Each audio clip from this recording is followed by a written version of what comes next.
तारुफ़ कीजिएगा और सर क्या कहेंगे आप जो है लाइव हॉकी स्टेडियम में खड़े हैं और ये काम का आगाज़ किया गया है सर क्या कहेंगे आप? जी, मेरा नाम डॉक्टर नदीम अफराज है। मैं सचिन फेडरेशन कंपनी और हम 1994 से टर्फ्स का काम करते हैं। टर्फ्स की लेइंग और इसकी प्रोविज़न और उस पे बेस का काम। ये पेशावर जो लाला अयूब हॉकी स्टेडियम है, ये बड़े एक मशहूर हस्ती के नाम पे है। यहाँ पे जो सबसे पहले जो टर्फ लगी थी वो भी हमने लगाई थी। इस वक्त इसकी जो रिप्लेसमेंट है ये फेडरल गवर्नमेंट का पाकिस्तान स्पोर्ट्स बोर्ड ने इसका कॉन्ट्रैक्ट अवार्ड किया है। फेडरल गवर्नमेंट इसकी जो है वो फाइनेंसिंग कर रही है और ये रिप्लेसमेंट है FIH की ग्लोबल टर्फ से। इस वक्त जो इस पे आप देख रहे हैं ये एसफॉल्ट का काम हो रहा है। एसफॉल्ट की लेइंग हो रही है। इसके बाद एसफॉल्ट जब ये कंप्लीट हो जाएगी, इससे नीचे बेस की कंपैक्शन हुई है, उसकी लेवलिंग हुई है। फिर ये राइट साइड पे आपको इसका शॉक पैड नज़र आ रहा है जो वाइट कलर में है। ये शॉक पैड है नीचे और फिर इसके ऊपर जो नीचे रोल्स में टर्फ है ये वाली, ये इधर से ज़्यादा ये टर्फ इसके ऊपर कारपेट की तरह ले हो जाएगी। सर वजह क्या है कि ये जो कहा गया था लेट हुआ है कि आपको इसका कोई टेक्निकल फ़ायदा है क्या आपको क्या कहेंगे? नहीं, इसका जो लेट होने का है वो ये था कि इसकी बेस पहले जो थी वो उसके लेवल्स जो पुरानी बेस के ऊपर क्योंकि ले हो रहा था तो उसकी कंपैक्शन और लेवल्स में थोड़ा फ़र्क था, जिसकी वजह से फिर फेडरल गवर्नमेंट और स्पोर्ट्स बोर्ड ने कहा जी कि इसको उठा के इसकी बेस नई करके और नई इस पर एसफॉल्ट लगाई जाए ताकि इसके लेवल्स और अगले 15-20 साल के लिए इसमें कोई प्रॉब्लम ना हो। जो पुरानी प्ले किया गया तो भी गए थे और अगस्त क्योंकि बारिशें बहुत ज़्यादा होती है तो उसमें मॉइस्चर कंटेंट बहुत ज़्यादा था जिसकी वजह से इसे होल्ड करना पड़ा। हालांकि टर्फ, शॉक पैड, ये सारी चीज़ें साइट पे पहुंच चुकी थी तो उसकी बेहतरी के लिए और वेदर के जो फेवरेबल होने के लिए इसमें जो 3-4 महीने का गैप था वो आया। उसके बाद फिर फ्लड्स आ गए जिसकी वजह से एसफॉल्ट के प्लांट्स और मोबिलाइजेशन में प्रॉब्लम थी। ये सिर्फ वजह है, बाकी और इसमें कोई टेक्निकली इसका फ़ायदा हुआ है, इसका कोई नुकसान नहीं है क्योंकि इसकी कंपैक्शन बहुत अच्छी हो गई है। इसमें मॉइस्चर कंटेंट अब नहीं है और इस वक्त जो वेदर है वो बहुत अच्छा है इसको ले करने के लिए।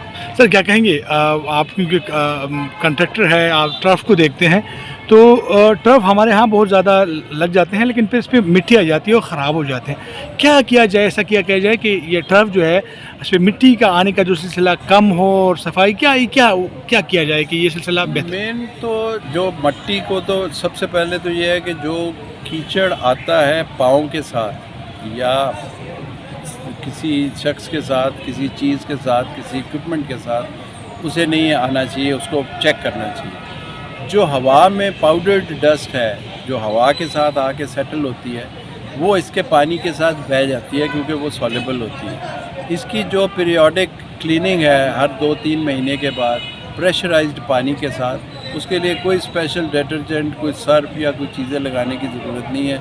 सिर्फ प्रेशराइज्ड पानी के साथ इसको अगर आप वॉश करते रहें तो ये उसमें ये प्रॉब्लम नहीं है। सर क्या कहेंगे 2018 में ये कॉन्ट्रैक्ट था जिसमें मुख्तलिफ शहरों में बनाने थे ये टर्फ और तबाद का भी था, तो क्या वजह है, क्या कोई फ़ंड का मसला है या यही सब मसला पेशावर का है? कोई तबाद का ही और दीगर जो शहर है वाकान में बनना था टर्फ, कोई इस तरह कोई मसला है? अब इस वक्त तो सब में लग रही है। वो कुछ होल्ड फेडरल गवर्नमेंट की तरफ से था जिस पे उनके टेंडर्स हो गए थे लेकिन वर्क ऑर्डर्स देने में थोड़ा लेट हुआ, लेकिन अब सारी हर जगह पे लग रही है। कोयटा कंप्लीट हो गया है, इस्लामाबाद कंप्लीट हो गया है, पेशावर ये कंप्लीट हो रहा है, वहाँ और फैसलाबाद में भी काम हो रहा है।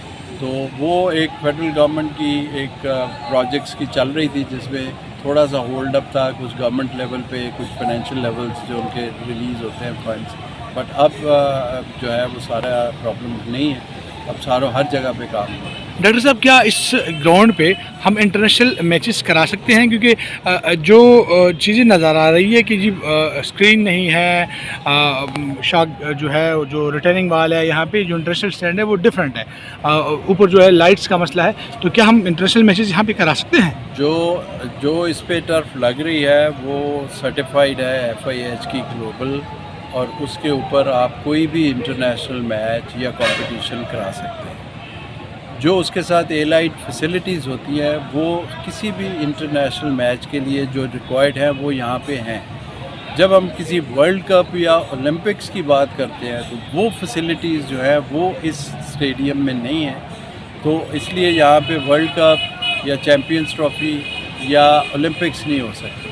बट अदरवाइज़ कोई भी जो रीजनल टूर्नामेंट्स हैं, इंटरनेशनल नेशनल लेवल के जितने भी कॉम्पिटिशन हैं उसके लिए ये क्वालिफाई करता है। सर आप पूरे पाकिस्तान विजिट कर चुके हैं, क्या कहते हैं हमारे यहाँ गेम्स का, टर्फ का मेयार हॉकी के स्पेशली के हवाले से क्या कहेंगी? क्योंकि लाहौर भी देखते हैं, इस्लामाबाद भी और पेशावर भी विजिट कर रहे हैं। देखिए इस पे तो कोई शक नहीं है कि जो स्पोर्ट्स कॉम्प्लेक्स है क्यूम स्पोर्ट्स स्टेडियम और इसका जो कॉम्प्लेक्स है और जिसमें जो मैंने आके देखा है, बहुत डिटेल डेटा नहीं है मेरे पास, लेकिन यहाँ पे रौनक बहुत ज़्यादा है। प्लेयर्स काफ़ी हैं जो मुख्तलिफ स्पोर्ट्स के लिए आते हैं। हॉकी से भी मैं ये देख रहा था कि बच्चे जो हैं वो ग्राउंड के बाहर भी, अभी ग्राउंड बन रहा है तो वो प्रैक्टिस कर रहे थे। जब हम बेस बना रहे थे तब भी एसोसिएशन बहुत ज़्यादा नर्वस और बड़ा ज़्यादा इनका हमारे पे प्रेशर था कि जी इसको जल्द से जल्द कंप्लीट करें, बिकॉज़ वो यहाँ पे खेलना चाह रहे थे, उनकी ट्रेनिंग सफ़र कर रही थी। तो शौक़ की हद तक और जो उनमें जज्बा है खेलने का वो तो बड़ा इम्प्रेसिव है। अब उनका जो स्टैंडर्ड है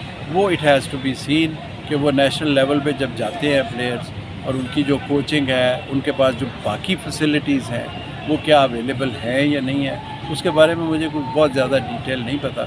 लेकिन जहाँ तक जो विजिबल नज़र आ रहा है वो ये है कि यहाँ पे शौक़ बहुत ज़्यादा है। Thank you sir. बहुत अच्छी बात है। Thank you sir, thank you.